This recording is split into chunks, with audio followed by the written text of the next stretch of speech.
Hello, I'm discussing team-based learning, or TBL. So TBL is a teaching strategy where the class is divided into teams and they work through a series of modules with particular phases through each module.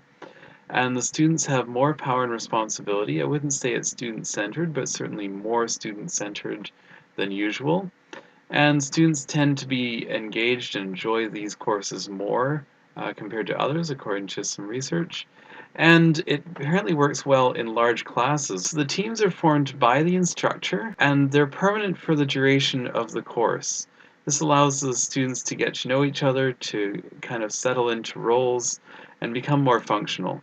And you want teams of about 5 to 7 students because you want them large enough to get some debate and discussion going and to be able to work through some challenging problems sometimes. And the course is divided into modules of multiple classes long, and each one consists of 5 phases: the preparation, the testing, the appeals, mini lecture, and in-class activities. So in preparation, the students do this before class. They're expected to do some readings or watch videos or whatever. In this way, it's very similar to the flipped classroom. Testing, there's a multiple choice quiz, and in this you're really just hitting on the lower Bloom's taxonomy levels, where just testing how much the students got from their readings. And there's an individual part of the quiz, but there's also a team part of the quiz. So this would be immediately after the individual part. Students write the same quiz questions as a team, and they'd answer this on a scratch and win style card, like the one pictured there. They get to discuss the answers and get some immediate feedback on things because they keep trying until they get the right answer. These are available from Epstein Education. I decided to make my own because the volumes are too large for my course. And students can then appeal quiz questions if there's something they didn't like. So here's where they really have some power. The mini lecture is your chance to focus in on some deficiencies that you've identified either from the test results or from other feedback that you've got so far in the module. And the bulk of the module is spent on in-class activities. So active learning, case studies, debates, problem solving, models, labs. And this is where students actually get more into the material and they really use it, and they get to hit on the higher levels of Bloom's taxonomy through the in-class activities. So my experience, I tried out permanent groups and I also did the team quizzes. I didn't do a full TBL because I thought it'd be too much for my students.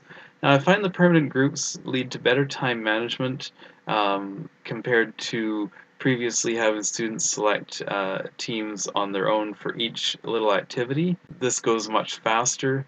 They know each other, and that means they also have resources in the class. If they've missed a class, for instance, they have at least someone in their team that they can contact and catch up on things. I've had students form study groups with their teams outside of class. And the team quizzes, I was just blown away when I started the team quizzes almost right away. The level of discussion and the learning that was going on during those team quizzes really blew me away. The students love them and they have fun. So here's a short video of some of my students working through their team quiz. I said D. We both are D. You did B? Yeah. Because of the lysosomes, right? Yeah, lysosomes are the basic thing which take Oh yeah, I remember now. Yeah. Because These are the like secretory structures. They take out waste disposal. Alright, okay, let's just move leave it. it. 4 is D. Yeah. So yeah, actually, this is section that. Or did it? 4 is D. Yeah. In conclusion, I think that TBL is a way to use teamwork to its full potential. We already know its benefits, most of us, but it's a way to make it work better and in more functional teams, and especially if you can engage students in those large university classes where engagement is a particular challenge. I think that would be great. I think it works better in upper level courses where the students are ready to take on a bit more responsibility, and I'm not sure about the amount of preparation that would be needed because students are expected to prepare somewhat overwhelming. So here are my references. There's some live links there that will take you directly to some of them. and thanks for your attention. I hope you find this useful.